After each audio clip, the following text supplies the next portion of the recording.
I, 36F, have been married to my husband, 57M, for 2 wonderful years. I have a son from a previous relationship, Noah, 18 meters, and he has a daughter from his previous marriage, Grace, 17F. My husband considers Noah his son and is in all but his name. Noah is an amazing student, high GPA, plays basketball and football, volunteers for charity, and is an all-around great person. Noah has recently received a likely letter from his dream school, and we are all ecstatic about it. My husband and I started talking about finances and how we are going to contribute towards tuition fees. I was a single mom until I got married, so I haven't got much saved, but my husband has mentioned the fund he's been collecting for college since his daughter was born. Now here's the part that I'm asking if I'm the idiot for, but please read the rest of this post before making judgments. I will explain myself. I asked my husband if we could use the money for Noah. It's enough for all 4 years of his degree. He said no in the beginning, but I explained that while I love Grace, she isn't very academically inclined.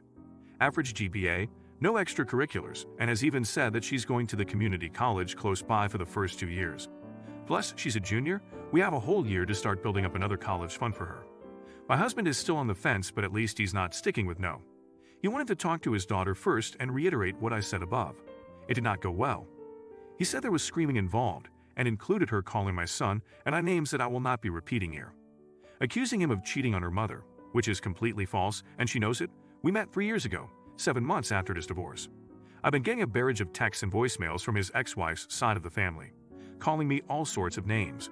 My husband is disgusted with his daughter's words and actions and is pretty upset and down right now. I feel like I've caused this, but my mother, sister, and aunt are telling me that I did the right thing, that my son deserves that money. I heard about this sub and wanted to get an unbiased opinion. Am I the idiot for asking my husband to pay for our son's tuition? I was asked by mods to say why I believe I may be the arsehole, because all of his daughters and ex-wives' family is saying that I am, and I can see how upset my husband is. I can't help but think I may have caused it. You're the idiot. Whichever way you look at it, you're the idiot. And anyone who tells you differently, aka your side of the family, is in a hole too. That's Grace's fund, not your son's. Quit it with the entitlement. And if your son is as academically and athletically gifted as you say he is, then he should be able to get some scholarships. Getting a part-time job is also an option, as is getting financial aid. Your lack of planning and saving is on you. Grace shouldn't have to pay for it. Being a single mother is no excuse. My God, OP, your blatant disregard for his daughter, as you put it, is vile. You and your family, who agree with you, should get money together for your beloved son and leave Grace alone. Grace must feel like total Shastrisk, feeling abandoned and cast aside. You're acting like the evil stepmother in a fairy tale. Story Hub. Just over 2 years ago, of 29, unexpectedly got pregnant, and now have a beautiful 18-month-old daughter, Sarah. Over that time, my friend's circle got considerably smaller, but my best friend, Maya, a 31, remained. Mia doesn't have kids, nor wants kids, but she's been brilliant with Sierra. I'm a stay-at-home mom, and obviously don't have as much time to hang out as I did previously. Mia and I live on the same street. We're in Manchester, England, and it's a walking distance between our houses. I've told Mia numerous times that she can just pop in whenever she wants to. She works from home, but she rarely does. She did at the beginning, but it's been happening less and less. Instead, she keeps suggesting we go out for coffee or pizza, or even a drink, but I don't have the time and always just tell her to come over, and we'll have coffee at my place. She asked if I wanted to go out with her and her other friends for a drink last weekend, but I said no, but she's welcome to come over, and we'll have a few drinks at mine. She said she already had plans and it felt weird to drink when she knows there's a child around. Honestly, I feel neglected. I feel like she put me on a back burner and doesn't want to be friends anymore. I'm always available, but she rarely comes over, and I don't think that's fair. Today, I saw her photos from Saturday night out, and I was fuming. She ditched me just so she could go and drink like she's 20 again. I felt rejected and horrible. I thought we were best friends, but she clearly doesn't value me when she won't even have a few drinks with me at my house. When she finished work, she called and asked if I fancied going for coffee to town, but I asked her to come over again. She said yes, but before she disconnected, I heard her mumble like always. This really annoyed me. When she came over, I decided to be open about everything. And while not my proudest or most mature moment, I shouted at her that she's an awful friend, that she barely comes over, and if she doesn't want to spend time with me to just say it and stop playing around. She said she's always been accommodating, but it's been 2 years, and she doesn't want to spend time with me when there's always a kid, especially now when she has to watch her language. Mia likes to swear. I said that she knew I had a child and responsibilities, and she said that Tom, my partner, could take care of Sarah once in a while so I could have a time off. This felt really intrusive, and I told her to mind her own business and not meddle on my marriage. I was really angry with her and kicked her out. She called me a selfish asshole on her way out. Normally, I would expect her to call by now with apologies, but she hasn't done so. And I'm starting to wonder, was I the asshole or was she? Perhaps I was too harsh and should have been more careful with discussing it. You're the idiot. She didn't ditch you. She asked you to go out with her friends as she'd made plans. She's not drinking like she's 20. She's drinking like someone who doesn't have a child. P.S. She's right. Your partner can look after your daughter once in a while, and should do, to try and bond with her. You're the idiot. You're always expecting her to accommodate you because you have a child.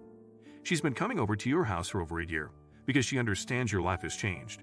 You're putting in very little effort and assuming that it's on her to maintain the friendship and compromise. Why? Because you're a mom? She didn't ditch you.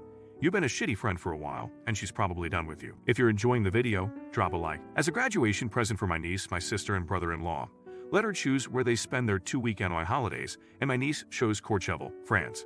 As my sister has connections with a swanky hotel there, she invited my wife and I, as well as a few other family members, to join them on this trip, all expenses paid. The concierge has been booking activities and restaurants for ages. This was in February, so the trip was about 11 months away, and at that time, my wife got pregnant. The problem is my wife loves all winter sports and activities, but in her condition, she cannot participate in 2/3 of what was organized.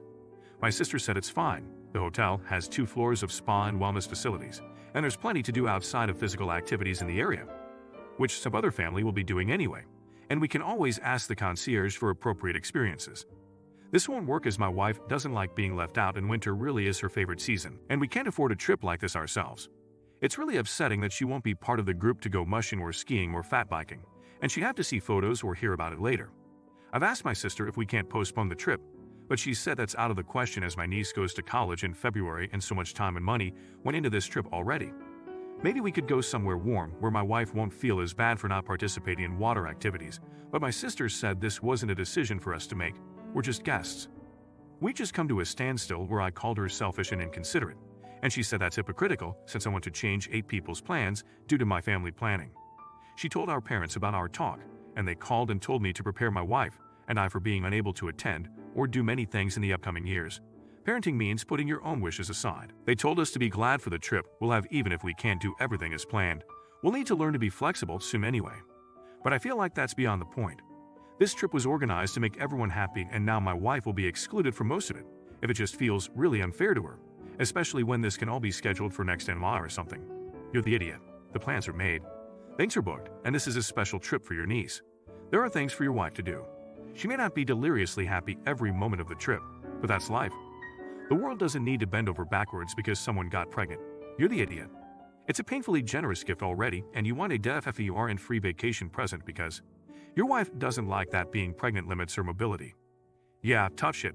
That's what pregnancy is like. An all-expense paid spa babbingman in France sounds awesome. You two are being massive idiots. If you're enjoying the video, don't forget to like and subscribe. I, 31, have about 67K debt between college, my car, and a little bit on my credit card.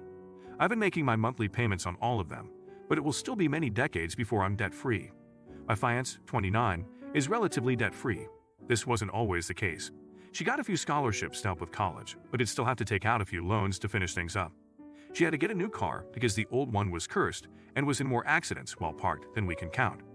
And she did go through a manic period and almost ran up her credit card in her early 20s shopping so much.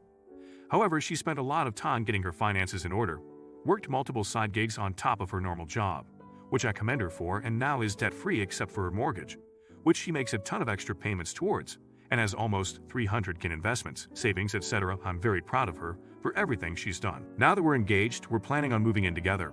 She had a roommate we had to wait for the lease to end on before I could move in, and she said before the wedding she wanted me to be debt-free. We chose a date 3 years from now, since some of our family is out of the country and needs to save, and so it will be on our 7th anniversary, both of our favorite numbers.